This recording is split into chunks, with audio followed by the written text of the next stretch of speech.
আজকে তৈরি করব কলা পাতায় রুই মাছ ভাজা এবং সঙ্গে মশলা আলু। একটা মিক্সিং বোল নিয়ে দুটো রসুন, 8 থেকে 10টা শুকনো লঙ্কা ও 2 চামচ জিরে নিয়ে একটা মশলা বেটে নিতে হবে।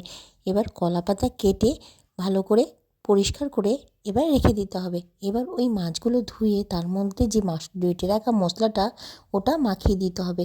আর পরিমাণ মতো নুন দিয়ে দিতে হবে, আর হলুদ 1 চামচ মতন, এবং সর্ষের তেল দিয়ে ভালো করে মাখিয়ে নিতে হবে।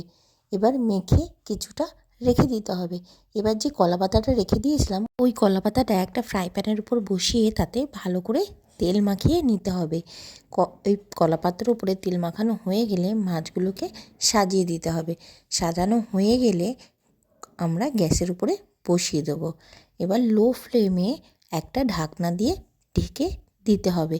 এবার কিছুটা আলু আর পেঁয়াজ কুচিয়ে নিতে হবে। এবার ওই আলু পেঁয়াজের মধ্যে যে বাকি মশলাটা ছিল ওই মশলাটা দিয়ে দিতে হবে।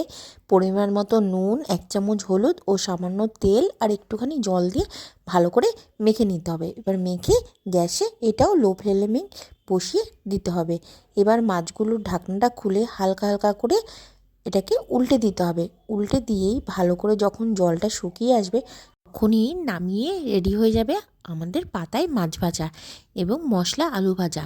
এই আলু ভাজাটা আপনারা ওই মাছের সাইড দিয়ে দিতে পারেন, কিন্তু আমার জায়গা ছিল না বলে আমি আলাদা করে নিয়েছি। রান্নাটা যদি ভালো লাগে তাহলে আমার চ্যানেলটাকে ফলো করে দেবেন, লাইক করে দেবেন এবং শেয়ার করে দেবেন। এই রান্নাটায় হেল্প করেছিল আমার বৌদি।